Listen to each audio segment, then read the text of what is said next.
Selama ini kita mengenal Depok sebagai salah satu kota di Provinsi Jawa Barat. Kota Depok berbatasan langsung dengan DKI Jakarta. Siapa sangka, jika kota yang menjadikan Gua Belimbing sebagai ikonnya ini, ternyata pernah menjadi negara yang berdaulat sebelum Republik Indonesia ada. Disebutkan, kota yang berada persis di sebelah selatan Jakarta ini sempat tidak mengakui kemerdekaan Republik Indonesia. Setelah diumumkan oleh Presiden Soekarno di tahun 1945, berikut 7 fakta tentang Depok yang jarang orang tahu. Digagas oleh anggota VOC, Cornelis Chastelain, seorang tuan tanah yang baik hati, bahkan menentang segala kebijakan kolonialisme yang menyiksa para rakyat Indonesia di masa lalu. Dikutip dari Historia.it, Chastelain merupakan seorang warga Belanda keturunan Prancis yang memiliki peran penting di kongsi dagang VOC. Ia berperan sebagai pencatat tata kelola buku perdagangan dan bisnis di tahun-tahun 1675. Semakin berjalannya waktu, ia merasa tak sejalan dengan konsep VOC yang banyak membebani rakyat. Ia memang dikenal anti perbudakan karena dianggap bertentangan dengan ajaran di Kitab Injil. Karena masalah tersebut, Chastelain keluar dan beralih menjadi pengusaha. Usahanya berkembang pesat dan mengantarkannya menjadi pengusaha kaya raya. Chastelain memiliki tanah seluas 1.240 hektar di selatan Jakarta dan menanaminya dengan berbagai jenis komoditas seperti indigo, coklat, sisak, nangka, dan belimbing, rempah, serta kopi. Diwariskan pada para budak. Selama mengelola bisnisnya, pria yang juga penginjil tersebut dibantu oleh 150-an budak yang ia sebut sebagai hamba atau asistennya. Para budak tersebut didatangkan dari sejumlah daerah di Indonesia, yaitu Bali, Makassar, Malaka, bahkan ada yang dari Sri Lanka. Dalam kutipan sejarah yang tertulis di jejak-jejak masa lalu Depok, warisan Cornelis Chastelain tahun 1657-1714, karya Jan Karel Quistel, para budak tersebut sengaja didatangkan dari beberapa wilayah yang ahli dalam teknik pengelolaan lahan pertanian dan perkebunan. Chastelain berharapan tanah Depok yang subur bisa terkelola dengan baik dan bermanfaat. Berawal dari organisasi Kristen pertama di Indonesia. Dalam buku itu juga disebutkan cikal bakal dari negara Depok berawal dari organisasi Kristen Protestan pertama di Indonesia yang didirikan Chastelain. Organisasi itu dibentuk sebagai pelanggengan kekuasaan dengan nama Die Eerste Protestants Organisatieven Christenen, organisasi Kristen pertama. Salah satu tujuan didirikan organisasi tersebut ialah mengenalkan agama melalui pendekatan yang lebih humanis.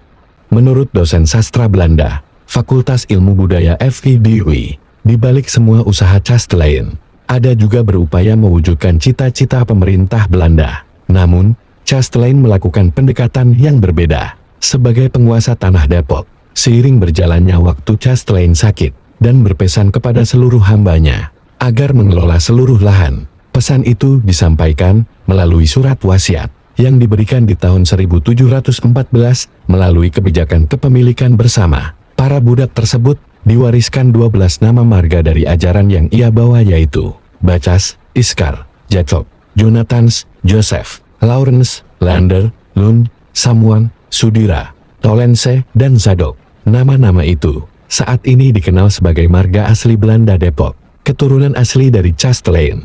Berdirinya negara Depok setelah Chastelain wafat pada 28 Juni tahun 1714. Para budak lantas dimerdekakan dan membentuk semacam organisasi yang disempurnakan hingga menjadi sebuah sistem pemerintahan. Warisan Chastelain dengan pemimpin tertinggi serta asisten yang merupakan cikal bakal presiden dan wakil presiden dari negara Depok. Dilansir dari laman Arsip Lentera Timur, Depok terus berkembang hingga di tahun 1871. Seorang advokat dari Belanda, Mr. Plein, merealisasikan perkembangan Depok menjadi sebuah republik dengan meletakkan batu pertama bernama Desa Republik. Pembentukan tersebut dipimpin oleh Guy Jonathans, warga Belanda Depok yang dipilih menjadi presiden dan M.F. Jonathan sebagai wakilnya. Semenjak itu, negara Depok berdiri dan lahirlah semacam peraturan perundang-undangan negara di tahun 1871 hingga tahun 1876. Peraturan tersebut kembali disempurnakan di tahun 1913 bernama Reglement van Hetland Depok atau Regulasi Negara Depok.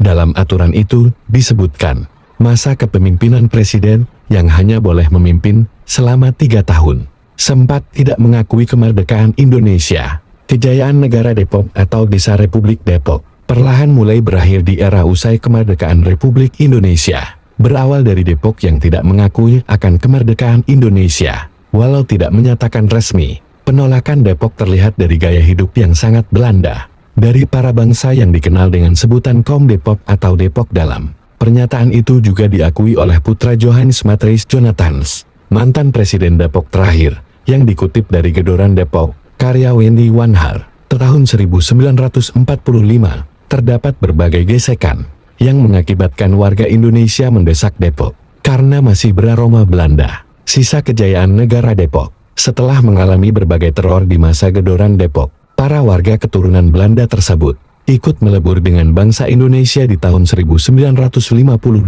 Mereka akhirnya mendirikan komunitas bernama Yayasan Lembaga Cornelis Castellani LCC. Yayasan tersebut hingga kini menjadi perawat warisan berupa bangunan gereja, pemakaman Belanda, sekolah, dan hingga mengadakan berbagai kegiatan sosial. Demikianlah ulasan beberapa fakta bahwa Depok awalnya merupakan sebuah negara. Hingga Depok pernah menolak kemerdekaan Indonesia, karena Depok merdeka duluan dibandingkan Indonesia, hingga terbentuk sebuah negara yang berdaulat. Semoga dengan adanya video ini menambah wawasan buat kita semua, dan apabila Anda suka dengan video ini, jangan lupa untuk like dan subscribe. Sekian, dan sampai jumpa pada video berikutnya.